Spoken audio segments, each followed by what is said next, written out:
going in 3, 2, 1. This week, The Simpsons are going to pieces this spring. Amazon is letting you pick its new pilots for Prime. And nothing ever happens badly if you dance around and pray with snakes, right? All that and a whole lot more. This is That TV Show, episode 306. You're listening to the podcast for TV geeks everywhere. You're listening to That TV Show with Pat Crane and Jules Scott. That's me. I had to bring that back. Hi, I'm Jules Scott. Thanks for joining us tonight for another episode of That TV Show. We are back, and with me, as always, is the amazingly talented and 1 year older Pat Crane. Actually, I'm just 2 weeks older from the last time that we were on this show. Technicality. It was your birthday yesterday. It was my birthday. I'll give myself the big applause for surviving another year with you, Jules. Oh, That's sorry. what it is at this point. Yeah. Oh my gosh. So you turned the answer to life, the universe, and everything. Yeah. Is that this year? Yes. That's the answer. Now we just need to know what the question is, and we're all good to go. Exactly. What is Pat Crane's age? Oh, right. That is it. That's okay, buddy. But I don't feel a day over 45, which is good. Good. I'm chasing your tail, though. I'm hitting the big 4-0 in July this year, so don't feel too bad. I don't feel bad. You shouldn't. I don't feel bad. Welcome to the club. I know. Well, we are sorry that we missed last week. I came down with something horrid on like hours before the show. And it was not good. And then you were like, oh, maybe I could do something tomorrow, and then the next day we followed up, and I was like, when are you gonna go see the doctor? Because I knew that you're gonna go to the doctor, and you said 4:30, and I'm like, well, don't stress yourself out all day trying to do a show at night. The same night when you're not feeling well, and you're feeling better now, right? I am. Good. I'm. There's some after effects, but I'm hanging in there, and I'm gonna muscle through this show if it takes everything I've got. Hopefully, you got some good drugs anyway. I don't want to call them good because they're not. It's not the most fun thing in the world to deal with, and we'll just kind of leave it there. But it did get a chance to watch television, which was nice. Yeah, what did you watch? I didn't expect that I was going to catch the Olympics, but that night when I said, I can't do the show tonight, I don't feel good. Mm-hmm. I just turned the Olympics on and I just watched it, and I was like, oh, this is fun. And then I watched a little bit more the next night, and so I've caught it here and there. Unfortunately, though, on Thursday, I came home and my husband said, oh, by the way, there was a power outage in the house.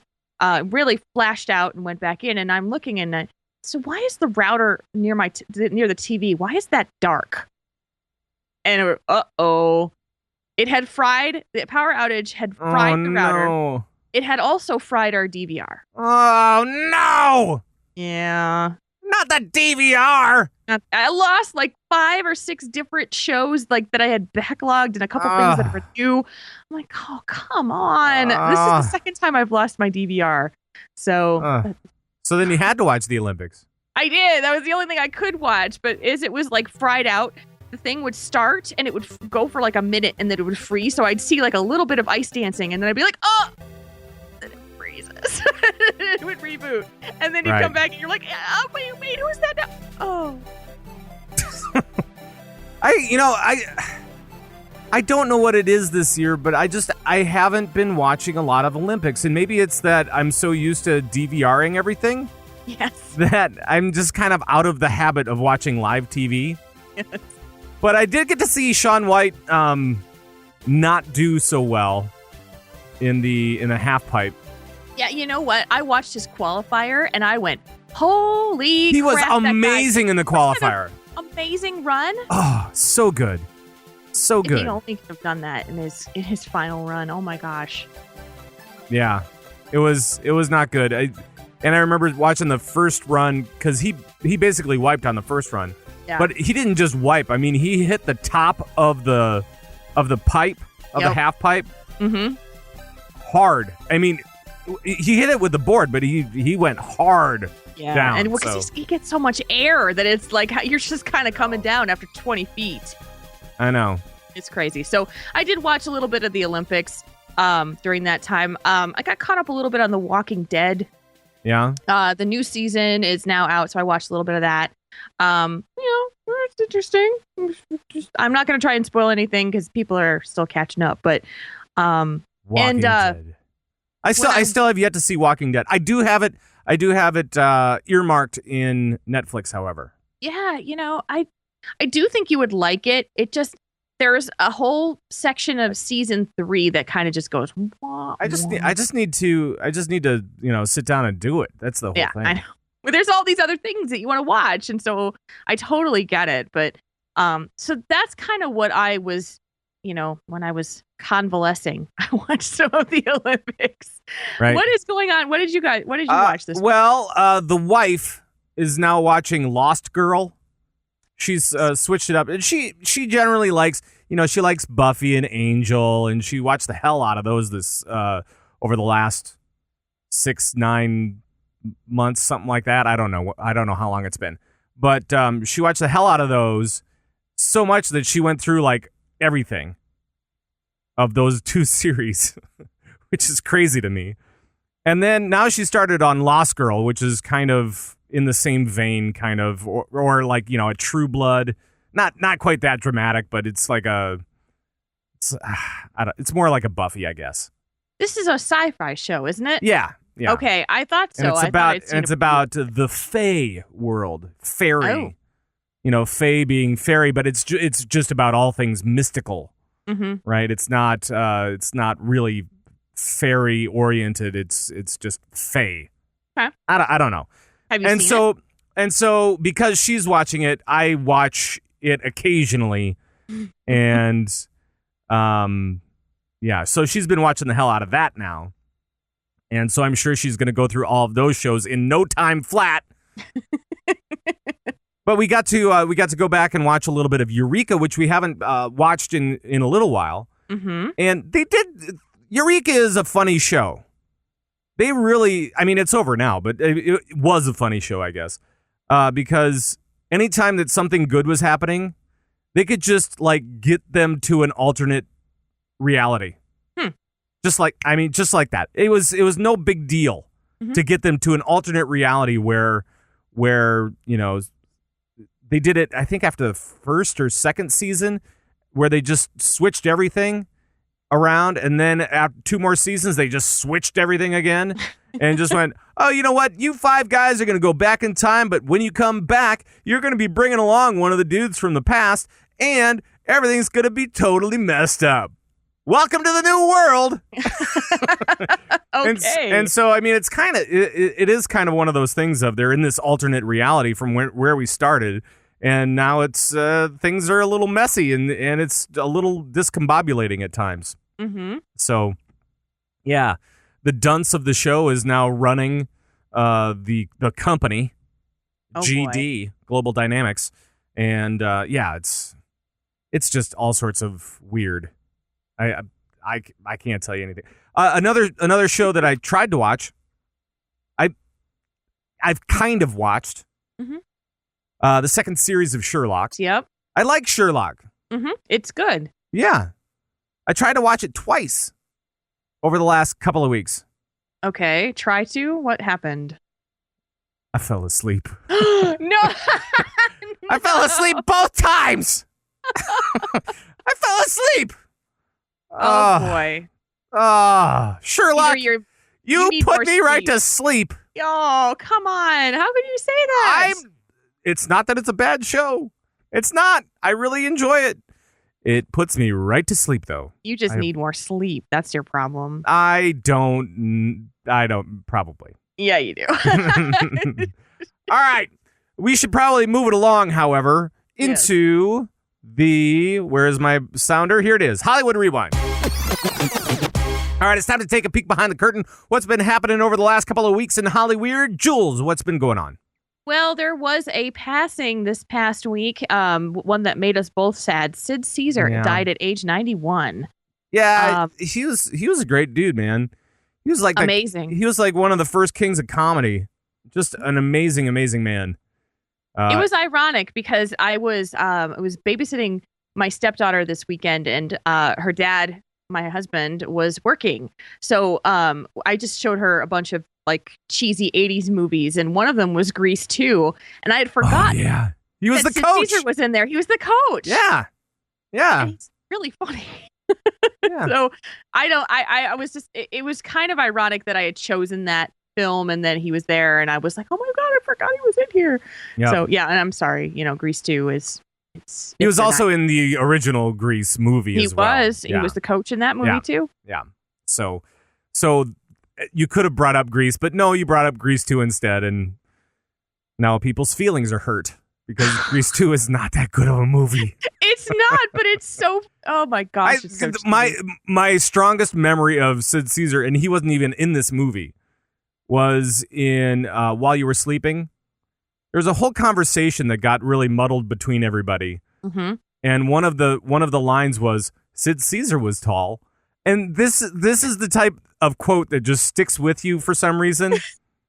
I don't know why, but I heard that he had passed, and that's all that ran through my head the entire day. Oh my gosh. Was this conversation where the line was, Sid Caesar was tall. That's great. And these potatoes are creamy. That was the conversation. It was, what the hell so are you weird. watching? It's so weird. It was While You Were Sleeping. It's a good movie. Anyway. But he was 91, lived a great long life, and he will be missed. He will definitely be missed. And also some shows that may be missed by some of our audience were canceled this past couple of weeks. Sean Saves the World, the Michael J. Fox Show, and The X Factor. Yeah, Sean Saves the World was not a bad show. No, had you seen it? Yeah, I've seen it a few times. Mm-hmm. It wasn't necessarily a bad show. I think it was probably maybe trying a little bit too hard. Because Sean Hayes, he's the lead on it from what was it? Will and Grace. There we go. Totally lost the name. Thank you very much. So Sean Hayes, he is over the top in this one as well. Maybe not as over the top as he was playing Jack, just Jack, but still very over the top and freaked out and all this kind of stuff. And so maybe that was part of it. I mean, just an over the top gay character. I don't know. Or maybe it's just that the show is at the wrong time. I have no idea. Possibly. I mean, Sean Hayes went on record to say that NBC back in like the early fall wasn't really putting the marketing effort behind the show and giving it its due. Yeah. So he felt that the network is partly to blame for that because they didn't push for people to watch it. I think they always are. I think the network is always can sway the people or the conversation to positive things about different shows if they want to. It's true. So, yeah. Like they tried to with the Michael J. Fox Show. I know that was kind of like one of those big hyped up shows. Mm-hmm. That didn't resonate with me at all. No, it didn't with me either. And it basically took about 10 minutes of one episode to say, I'm done. Yeah. No. It did not resonate. And then the X Factor was the Simon Cowell reality singing show competition. And it just, that one, of course, he went away from American Idol to create this. And they have decided that this wasn't good enough. It's like, well, and I wonder why that is. I mean, it's not that I don't think that the ratings were necessarily all that bad, but maybe something happened behind the scenes that we don't know about. Possibly. But, I didn't think that there was mainstream focus on the X Factor as there has been for American Idol and The Voice. Yeah.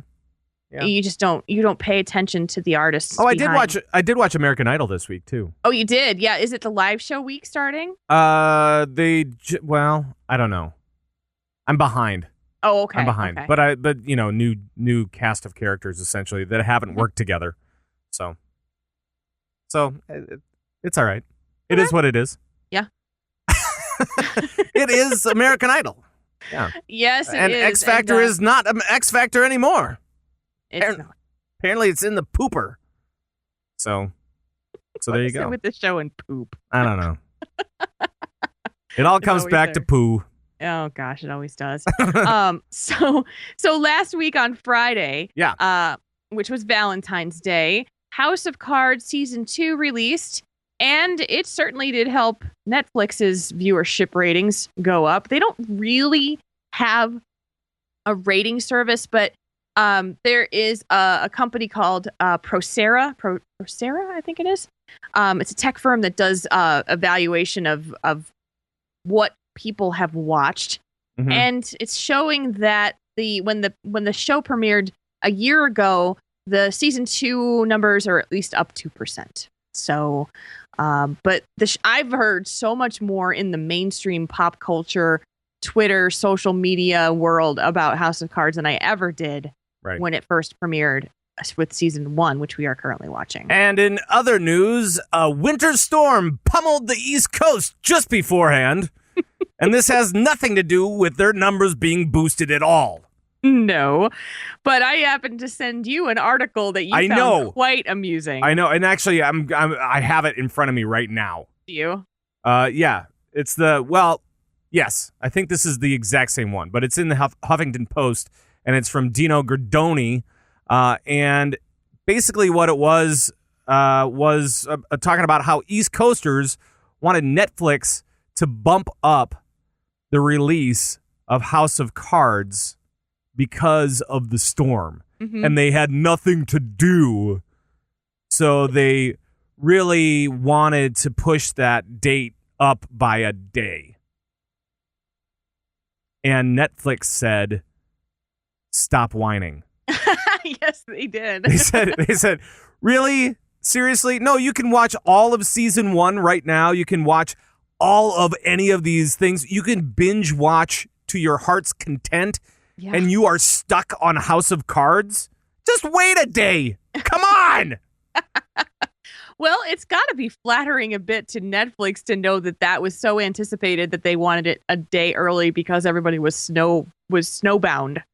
And I know that there were varying degrees of this whole thing, but if you were whining and like crying to the networks and to Netflix and to anybody else that would listen, and you were serious about it, take a step back from the TV just for a minute.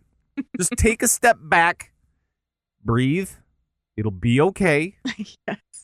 And then re-engage once your heart rate has calmed down a little bit, and and then you can go back to it because it's there now. The next House of Cards is there right now.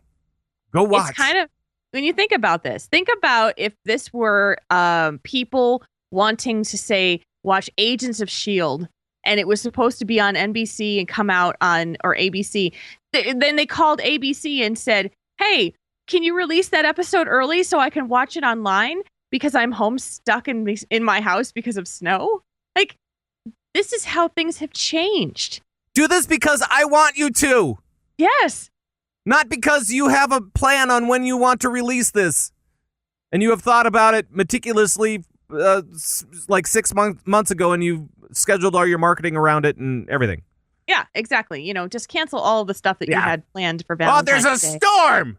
Let's get that in here right now. Yeah. It just blows my mind, and that's why that actually made news. Because of it, no one else could have that kind of situation happen to them. And the article just came off as being whiny and like just really petulant. And it was just horrible. And when reached for comment about whether Netflix would consider a one-day early release, spokesperson Joris Evers, cool, that's a cool name, cool. said, hunker down for one more day and perhaps rewatch season 1 as you hunker down. So he said it twice in one sentence? Joris Evers said that, yes. The Netflix spokesperson said hunker down. Nice. You know that they kind of make their bank off of people that hunker down and just binge watch. How does one hunker down anyway? Yeah, I don't think I can say that during the show, but maybe after the show we can talk about it a little bit. Oh, Jesus. Okay. or whatever. Well, then we. It's not polite conversation. That's all that I'm saying. We're gonna have the talk later. Okay. So did you watch the premiere of Jimmy Fallon last night? I missed it because it was my birthday and I had other things to do. You had more fun things to do. But it was, you know what? It's kind of weird though. Jimmy Fallon started the Tonight Show last night, and big congrats to Jimmy Fallon. And I'm going to give him big applause because I like Jimmy. He seems like he's a really nice guy. He's super upbeat. He's very, very lovable. And I've never liked Jay. No, I didn't like him either. I've never liked Leno. And especially after the whole Conan thing, you guys know that I have this relationship in my head with Conan O'Brien. And I feel like we are simpatico on various things in entertainment. I kind of think of you as Conan's like long lost little brother. All right, I can handle that. Yeah, that's totally cool. I want to get the hair swoop, like the big thing going though. You're working on it. It's kind of coming along. Not really. Okay. But ever since Conan got screwed out of the Tonight Show gig because Jay Leno retired, and then he unretired, and the network said, yes, it's fine for you to unretire. I have not liked Leno at all. Yeah. That really changed my opinion of him quite a bit. So I'm glad to see Jimmy in there, and I wish him all the best. And I really hope that whole thing can be put behind NBC anyway, the Leno incidents. Yeah. Because it's not just the one. Remember, that same thing happened with Letterman. Because Letterman was promised the Tonight Show, and then Leno came in and was offered the position. And that was more of an NBC thing. And then the second one was more of a Leno thing. Right. And I don't know. So Leno just leaves a bad taste in my mouth. Well, now he's gone. Right. And now you have Jimmy Fallon. You need to see the clip of the evolution of hip hop dancing that he did with Will Smith. Oh, yeah? It's really cute. So they actually danced together. He also had I did catch one clip of it, and it was that he bet somebody $100 that he would never make host of the Tonight Show, or people were betting against him. Really? Yeah, and then he said, "And you know who you are, buddy. You owe me $100." And then this whole cavalcade of stars came by and paid him $100. It was like a whole bunch of stars. It was really cool. That's awesome. I can't even remember all of them, but it was like there's a long line of them. Mariah Carey. Let's see. Who else? Geez. I'm trying to remember now. I lost it. Colbert Bobby. Come through? Yeah, Stephen Colbert came through and dumped pennies on him. It was $100 in pennies. It was great. That's awesome. Yeah. So it was very, very cool. So good luck to him. Another interesting fact. This year on with Jimmy Fallon. So remember how long ago was that? Back in June, when both of us were on Jimmy Fallon. Yes. For the World of Warcraft video thing. Mm-hmm. That aired on my wife's birthday. Mm-hmm. And Jimmy Fallon started the Tonight Show on my birthday this year. Ooh, it's just a little odd coincidence thing. It's worth mentioning, though. Oh, you got a little simpatico going on there. Yeah. So that brings me closer to Jimmy. Yeah. Now I feel like I'm in line with some of the some of the evening talk show hosts. Well, we're doing a show and it is evening, so there could be some correlation there too. That's it. That's totally it. I know. I'm maybe reaching just a little bit. You got to stretch before you reach that far. I do. Yeah. Stretch out. All right. What else we got going on? That's it for that part. Okay. We're gonna go into the announced shows for the week. The big news after House of Cards premiered Yeah. At the very end, there was a video showing that Orange is the New Black is going to premiere season 2 on Friday, June 6th, with a small little preview video behind it. Huh. Yeah. That's didn't they come out in July last time? I want to say it was earlier than that, but I can't remember. I seem to remember it was mid-July. Like July 11th. Okay. Or you're right, because it was right before my birthday. Right before your birthday. My birthday. There we go. Yes, and so super excited to see this show come back too, because I love it. So I can't wait to see it again. I may have to rewatch that first season. I'm not sure how I feel about that. I know you're kind of on the fence. Well, it's just the man hate during the initial episodes where it was a little much. Yeah, but I have a feeling. I don't know. I'm not saying it wasn't deserved. I'm just saying it was a little much. You were feeling a little bit slighted there, weren't you? Yeah, just a little bit. It's not like they ran after you with a knife towards your crotch, or like that voice that you just had. Just a little bit, kind of a little bit. Wow. Okay. There's a bunch of weird stuff happening on this show. I don't know what's going on. God, kidding. We're talking about things after the show, and and then there's knives to penises, and okay. Whoa. Hello. So, getting back on track. It was also announced this week that The Simpsons. You're just gonna go straight. All right. Okay. I'll do that. I'm just gonna move. I'm gonna move on. All right. Go ahead. We're gonna have like a 5-hour show if we don't keep going. That's fine. The Simpsons they're getting a full-length Lego episode in May, following the very successful release of the Lego movie that's currently out in theaters. They are turning The Simpsons into a full-length episode of Lego characters, and doing that entirely animated in that style. That's kind of cool. So, and the Lego movie is like the hottest thing right now. Oh, completely, and people are all of a over total it. Surprise. Yeah, I haven't seen it yet. Have you? No, Okay, I'm probably going to get ripped to shreds over this, but I've been to the theater a few times in the Christmas season, and there's previews on there. I watched those previews, and I was like, I don't think this is any good at all. Just from the preview, it didn't do it any justice from what people are saying. It's hard to tell. You know, what does 2.5 minutes really tell you about a movie, especially if it's not quite done yet? Right, and, right. You know, the narrative can get a little, So I just didn't have any interest in seeing it, and then I've been hearing all these people going berserk over it. Yeah. And so my husband keeps saying to me, how can you not want to see this movie? And I said, well, because I don't. So.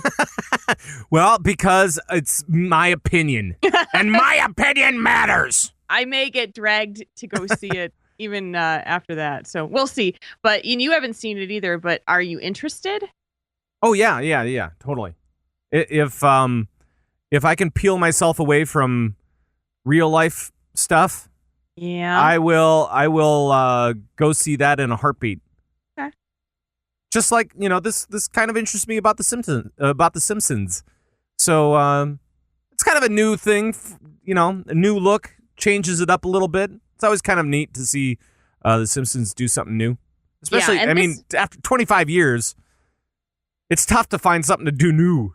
Right. And this is tying into their 25th anniversary season as well, which I'm sure is going to turn into some licensed product sales for Lego as well. Yeah, most likely. I mean, come on, it's got to. How can it not? Right. It makes sense. There's going to be a whole Springfield playset. Look for it in stores right around, I don't know, like Christmas time. Or maybe when the show airs in May. Definitely Christmas time, though. Okay.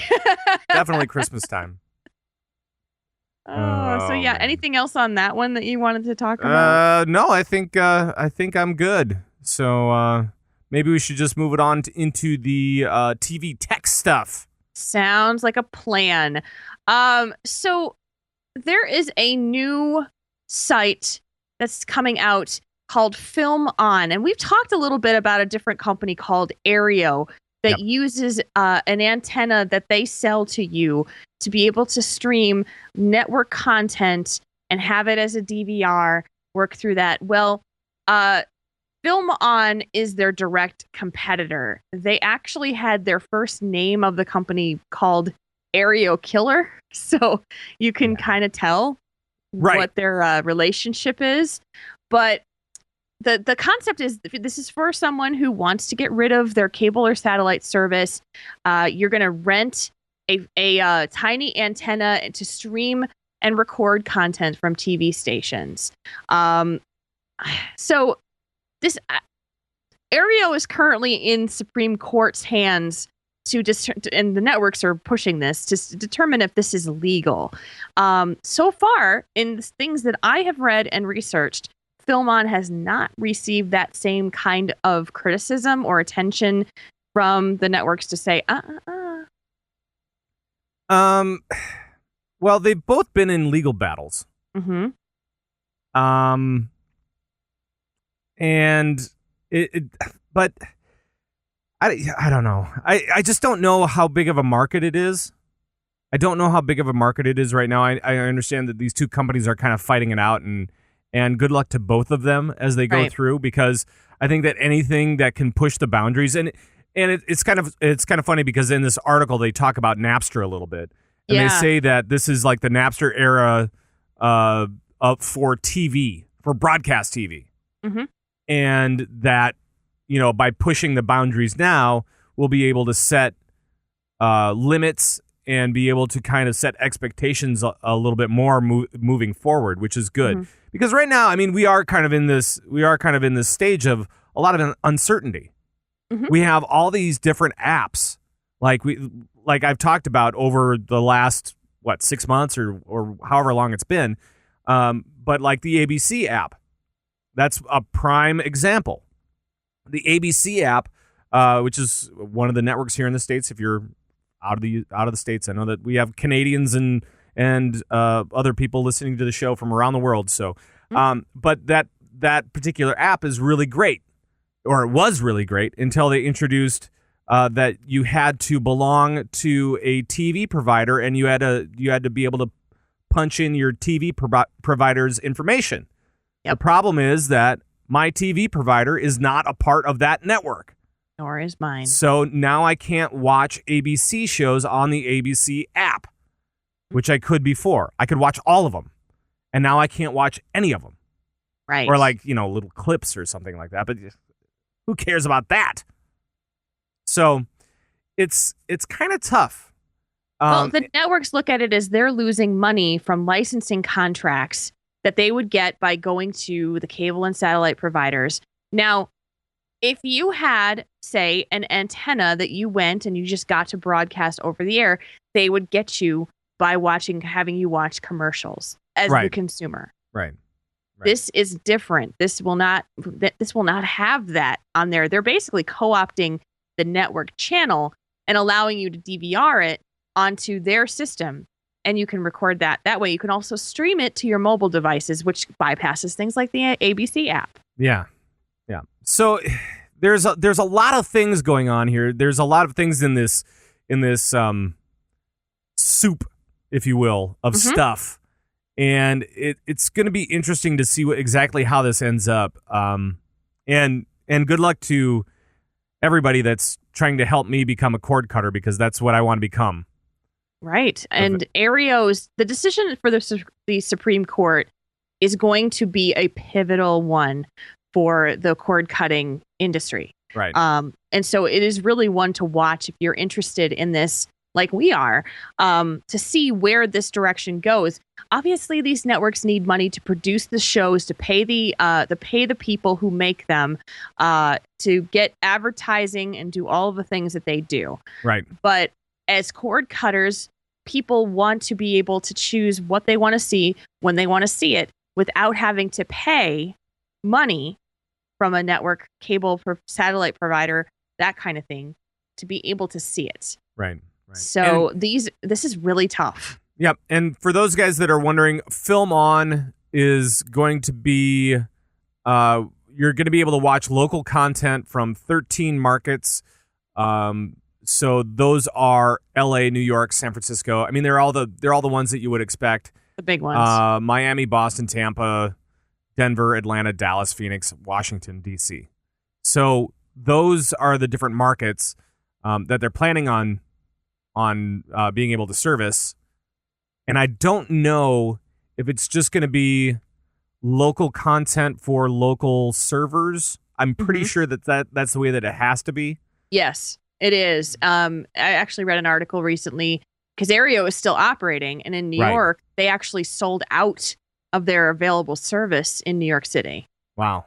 Yeah. So it's all dependent on how much they can be able to provide. Right. Wow.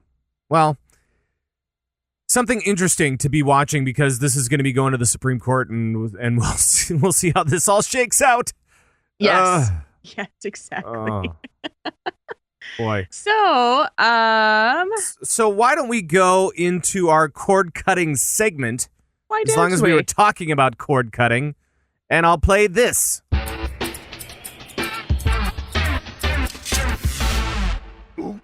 Oops. And let's go into some more cord cutting stuff. What's happening here? This is interesting. Think you'll like this. Yeah.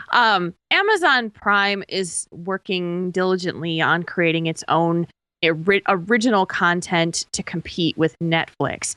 One of the things that they're doing differently and that they have done in the past is that they create pilot episodes of shows and release them on the streaming service for the members to view and judge and rate for popularity.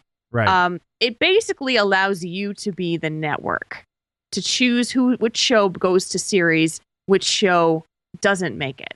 Right. So currently, Netflix has released 10 pilots, 5 of them children's shows, and 5 of them for adults. Right. And so we wanted to run through a few of these for the 5 that are the adult shows and let you know what you can check out if you are a member of it. And I don't think we should necessarily go into like long explanations or anything like that, because I don't think that that's really necessary. But I mean, these include some really good actors, right? I mean, they're not schlubs anyway, because I know that I saw names like Jeffrey Tambor, Ice Cube, who's really good. I like his work. Triple X, the second one, that was amazing.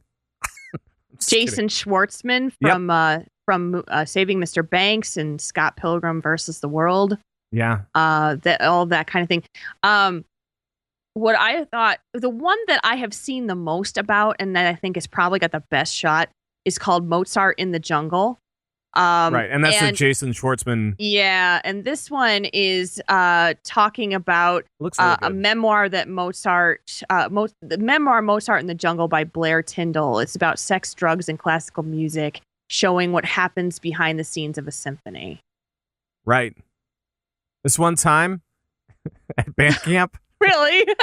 This one time at band camp. You didn't play in the symphony.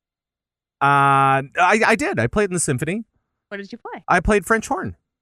Oh, well, I was a band nerd. Come on. I played violin, so I was an orchestra nerd. You were an orchestra nerd. We didn't have an orchestra. We had symphony band. Oh. We didn't have a string section, but we had everything else. We couldn't afford strings. I don't know. I don't know what happened in Minnesota, there. you can't afford strings. We couldn't afford strings. Everybody was like, violin. Psh, we don't need to spend that kind of dough. That's funny. So, but yeah, I played French horn. You played violin. We also had to be in the marching band. Oh, no. And you couldn't do that playing violin. There is no way. No, there is no way. Unless you turned it into a fiddle. And then some stomping music, on the fiddle. No, you're marching. That's not stomping. It's marching. We stomped around. We weren't very good. I'm actually interested in looking at this one, the Mozart in the Jungle one, because this sounds like something would be different and interesting and compelling stuff. The 5 shows are The After, Bosch, Mozart in the Jungle, Transparent, and The Rebels. Mm-hmm. And they're done by award-winning directors and writers, and have some really great cast members. Malcolm McDowell is one of those, another one of those names. Mm-hmm. And I'm just kind of like looking through some of these things just to see if there's anything else that I can pull out from here. Under the Rebels, Natalie Zia, she's the lady who was in The Following. Right. Played Claire. Yep. It's cool. So maybe there's some hope for Amazon Prime to actually put out some really awesome shows. Mm-hmm. Not that they haven't already, but hopefully they can make it a thing. Well, they need to compete with Amazon. Amazon needs to compete with Netflix, right? I should say, for their original content. They're starting to step it up. Your availability of television shows that are streaming for free and TV and movies has really gotten better over the years. They're getting more deals, which is really cool. The Veronica Mars movie comes out very soon, and they are the only ones that are airing the Veronica Mars series on streaming for you to be able to see it before the movie. Cool. Yeah. So These are things, if you're interested, check them out, because you can weigh in on which pilots make it to series. Right. And that's the important thing, is that they do base it off of everybody's votes. So go in there, check it out. Why not? Especially, if you've already got Amazon Prime, might as well. It's free content, man. It's good stuff. Frickin' freezing outside. You might as well stay in. Right. Actually, it was 40 degrees today. I know. It was so amazing when I left work. I was like, what is this? It's so amazing. I rejoiced in the sunshine. I almost did. I almost wore shorts. And all the people in California are like, what are you talking about? I always wear shorts. It's not 3 anymore. All right. Should we get into the discussion topic here? Yeah, we can do that. Okay. This one I came across just today, and it's a little odd. Apparently, there are ads that can now target individual viewers, and the article that I picked up, the title says creepy TV ads can now target individual viewers. And by creepy, it's any TV ad can now target individual viewers. I know. I was like, what? Apparently there's a company out there now called Addressable TV. It's a technology that allows advertisers to pay some broadcasters to pinpoint specific homes based on their interests. So for politicians or insurance companies or stay-at-home moms, to really focus directly on those. Like, so if you're looking for like the people who are interested in like, boating insurance, you want to hit those people. Right. The Democratic areas of the country will be targeted with Democrat ads. Those kinds of things to drive it in there. What I wanted to discuss with this, though, is this too little, too late with this kind of targeted advertising in a world where we DVR and fast forward through everything? No, it's not. Okay. Because, you have to remember that not everybody is like us. Not everybody is tech savvy. Not everybody understands how this stuff works. A lot of people still watch live TV. Mm-hmm. And it's that type of thing that is the reason why this actually works so well. And for those guys that are kind of freaking out about the tech, I don't see why you should be anymore. But behind the advertising, I mean, behind the like targeted approach to advertising, because this has been in the works for a very, very, very, very long time about how to really make sure that advertising sticks with people, right. And it's gone on since really the 50s and 60s is when it was really hot, but then in the early 2000s. We started getting the tech in there to be able to really, super refine where to the research to know where everything was coming from. Like right. I worked at a company. I worked at a company that did radio advertising, and they also did like phone centers. Mm-hmm. And it was kind of cool because the company wasn't, but that's another story. What they were doing was really cool. They would create all of these radio ads, and it was the radio ads, the kind where they say the 1-800 number like 3 times or whatever. Yes. The call toll free 1-800 call this now. Whatever it is. Right, and they say it like 3 times in a row. Right. And so I was producing all this content for these guys, and I was doing the radio part of it. And so I was producing all the commercials, and then what they would do is they would watermark it with like an audio embedded signal in it, and they would send it around the country, and they would have them call specific numbers. And because they also did the call centers, they would be able to track exactly when that particular spot played and how much action they got out of that particular commercial for those different times that it played. Really? Yeah. That's cool. And so it was really cool. So they could really refine the data on what worked and what didn't, and what their market was, and who was calling in, and all of the data with that. And so it went really deep, and this is back in 2000. Wow. So now we're being able to see cable companies and satellite companies be able to distribute commercials throughout, in different areas differently. Right. And it can depend on any sort of factor that they so deem as being important. But don't you think that at this time period, that it would only be segmented to the people who don't record their shows and just zoom right through the commercials? I think that there's a market for everything. And, well, yeah. And that if you want people to watch your particular ad and you have a plan with it, you'll find them. Mm-hmm. I think it's true. I don't think that everybody's watching DVR our piece, or programs.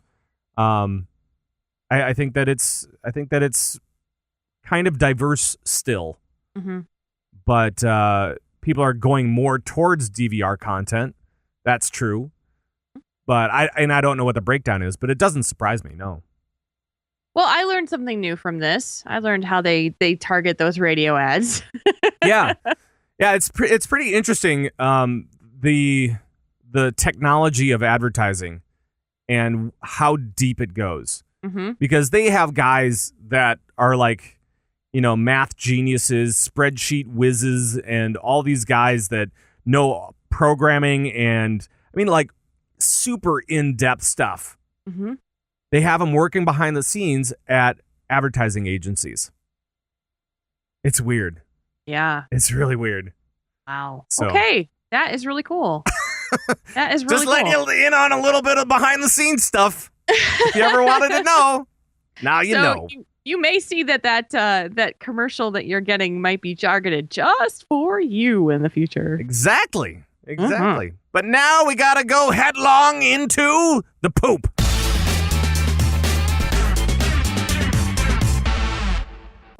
There we go. There it is. So what do we have in the poop this week?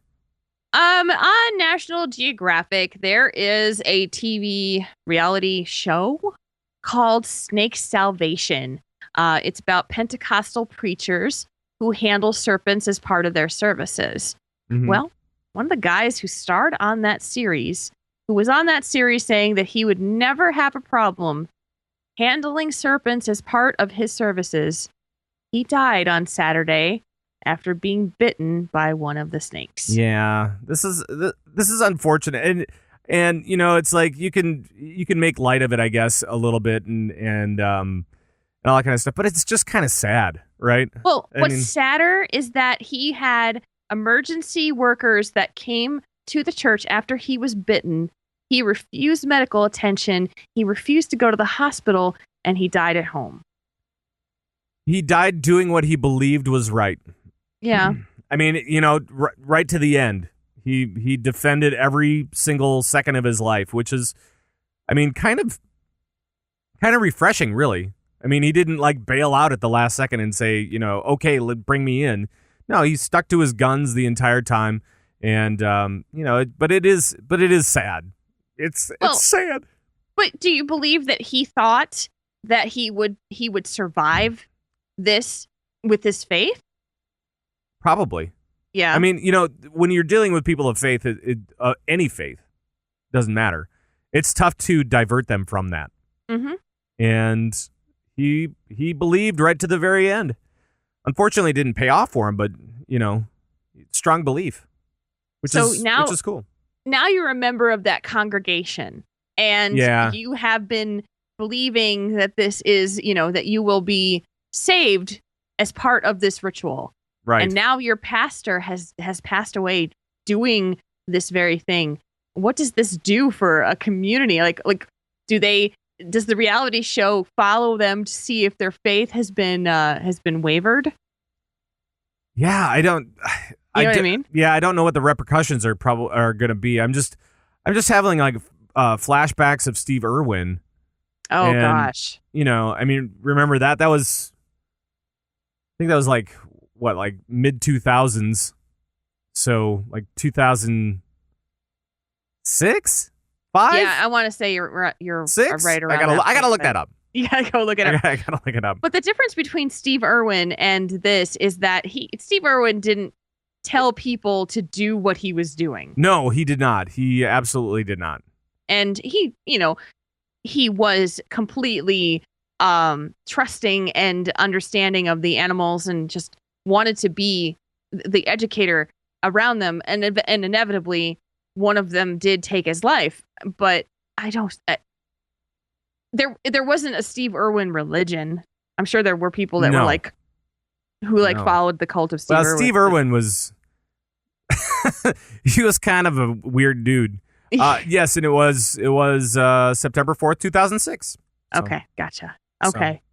This, I agree with you. This one, I mean, it's in the poop. It's kind of the irony of what reality shows are. Yeah. When you die doing the very thing that you're being portrayed as a reality star for. Right. But at least, I mean, he believed it, and he believed it right to the end. And for that, I am kind of in awe a little bit. And good on him for believing right to the very end. And who knows, as Arcane says in the chat room, maybe he was saved and is in heaven now. That's true. So there. All right, let's move it along to the watch list. All right, this is the part of the show where we take a look at shows. We go all the way back to the beginning, and we watch them right from the start. It's fresh to us anyway. Yes. So don't spoil it. Don't spoil it for us, because we're going to spoil it for you. That's right. That's our job. So if you haven't watched this before, or if you haven't listened to us before, what are we watching this time around, Jules? We are watching House of Cards Season 1 to commemorate the fact that Season 2 came out this month, so we wanted to get caught up so we could be ready to watch it. Came out just last week. Yes, it did.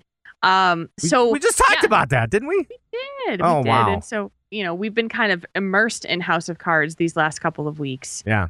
Yeah, it's been quite the ride as well. Mm-hmm. This show is good. This show is good. Yeah. I like this show. Well, we should qualify that for this episode we watched 5. You watched 5? We watched. Well, I have now seen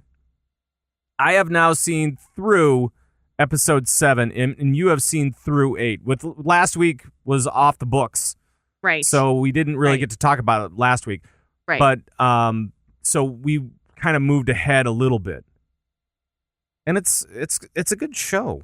Oh, it's fantastic. I like it.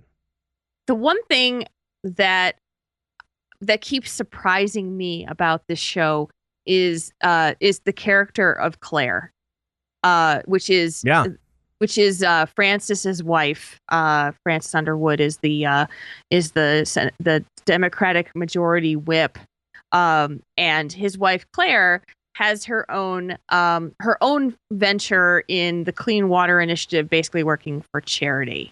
Right. But what the show does to you that you don't expect is it takes the relationships that you think should be the way they are, and they put them in this face of reality that's so, like, you wish people would be more honest with each other in the world as these two are. Yeah, they're pretty honest. It's they've been pretty open with their relationship, and they've said, hey, you know what? If we need to do something, we're going to do it, and we're not going to feel bad about it. Right, and that can include anything from sleeping with somebody else, and the other person knows it, they're aware of it, to lying, stealing, committing crimes, and the other person is there to support them in their corner the whole way. To grabbing a cancer patient's penis. Yes, that was weird. That was a little strange. That was a weird one. Oh my gosh. So, okay. Let me ask you a question, and I'm going to ask you this as a guy. Okay. Do you find, not Robin White, right, but do you find the character of Claire Underwood attractive? The thing that is attractive about Claire is power. Right. And she is a very, very, very, very powerful woman. And she can basically, she has all the confidence in the world, and that makes anyone more attractive.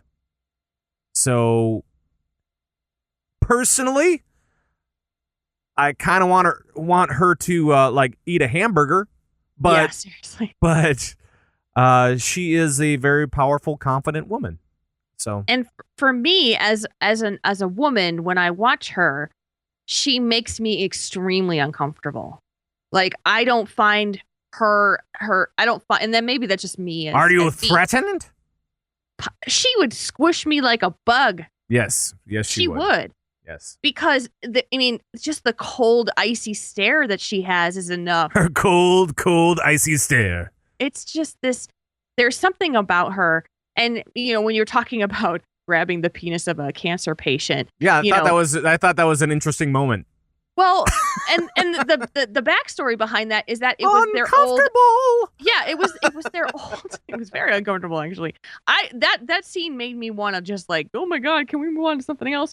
Because it was so unsexy that it was like, oh my gosh, and the scene behind it is that this was a man who used to be their security detail, for the congressman and his wife.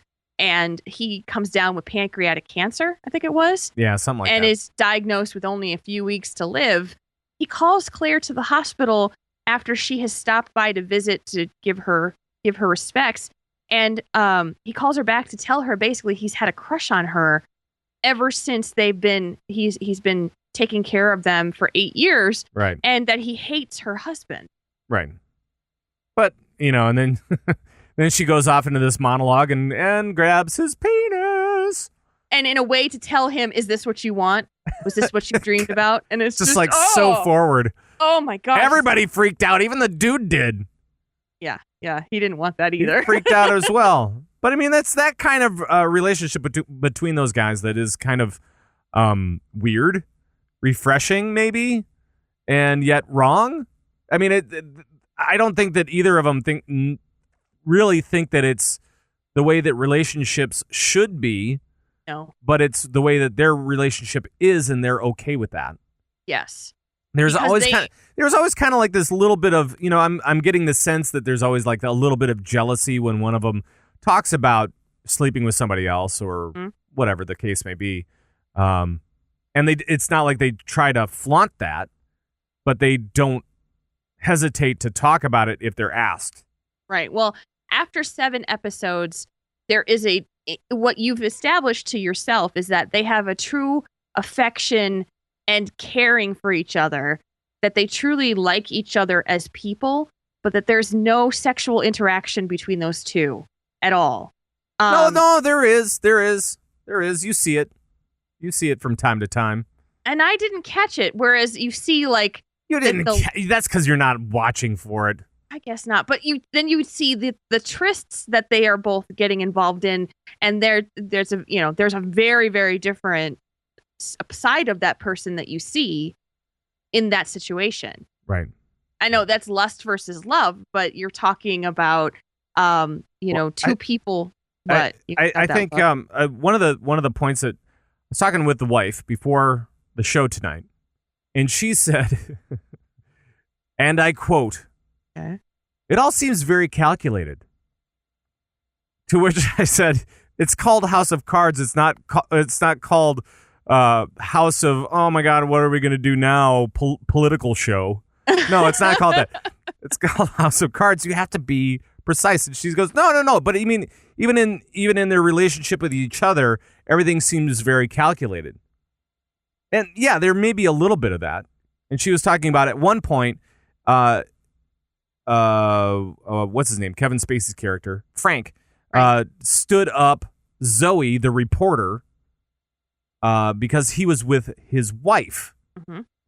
And my wife thought that he was doing that to basically play his wife, to show his wife that he wanted to hang out with her instead of doing nefarious things with Zoe.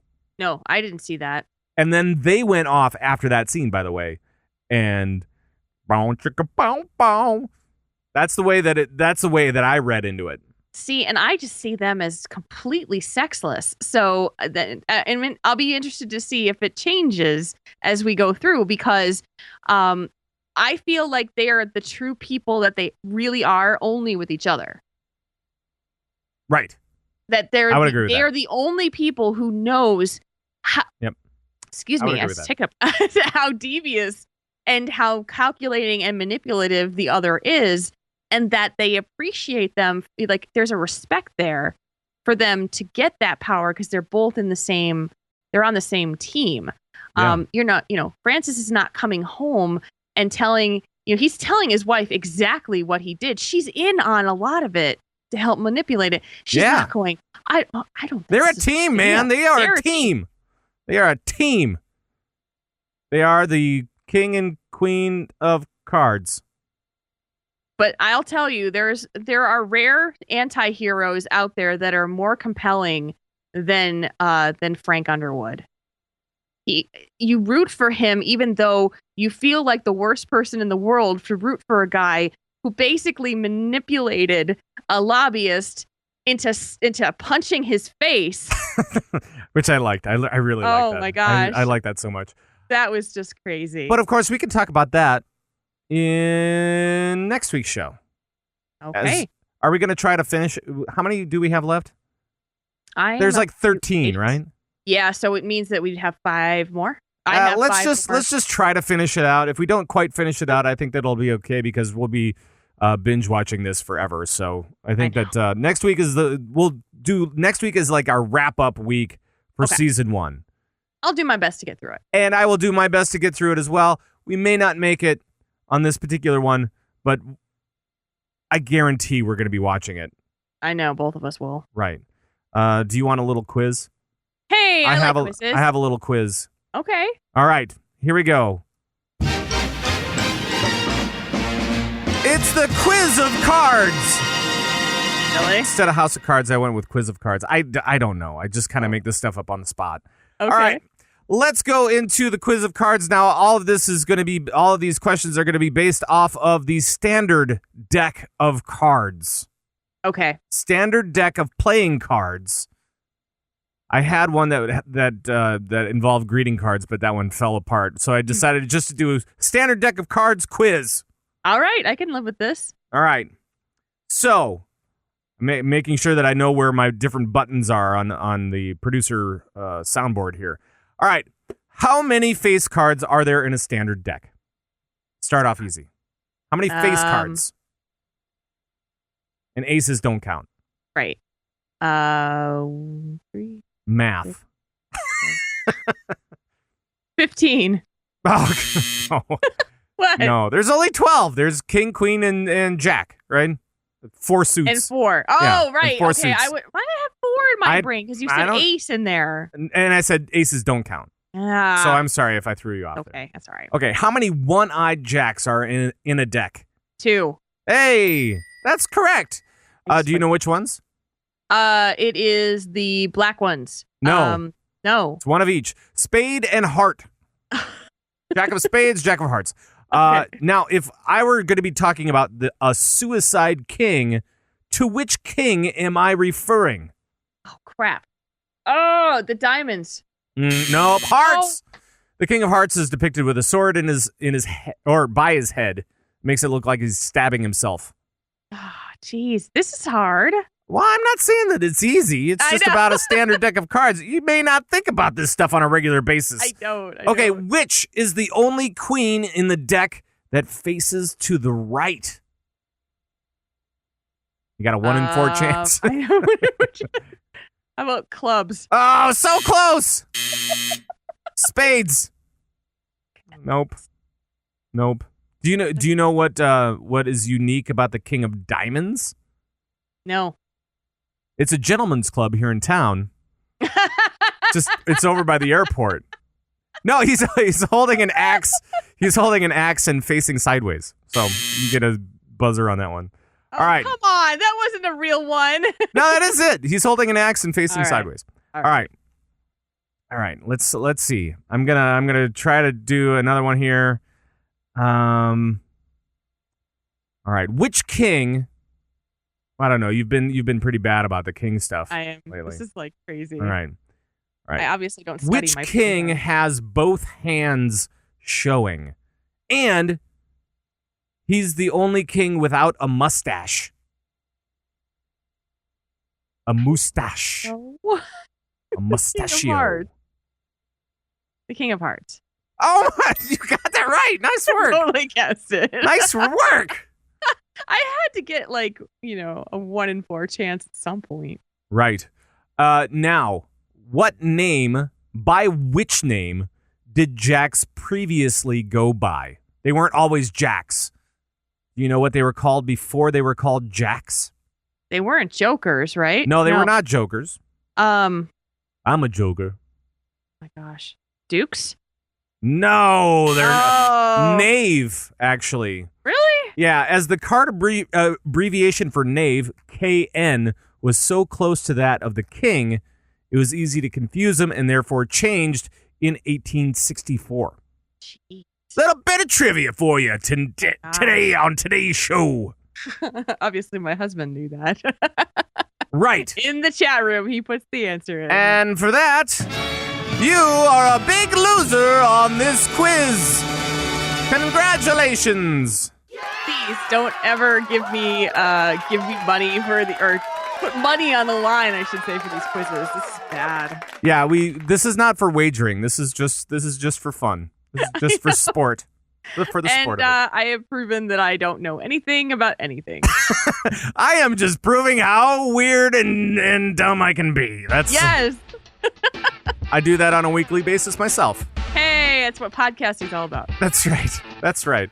All right, that also does it for this time around on That TV Show.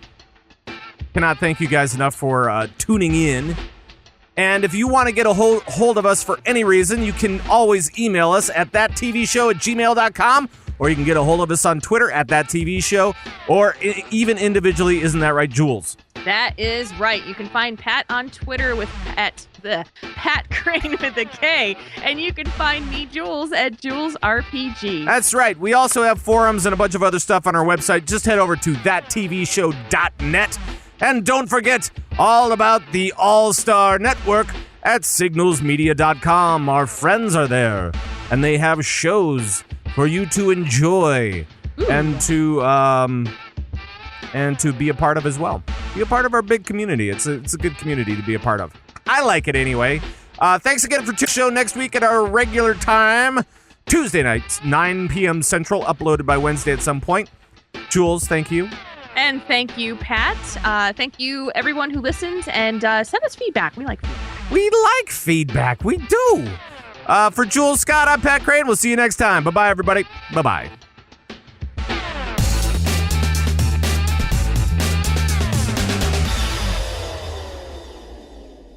This podcast is a part of the Signals Media All-Star Network. For more information on this and other fine shows, go to signalsmedia.com. It's okay to stick our stuff in your ears. Really? Yeah.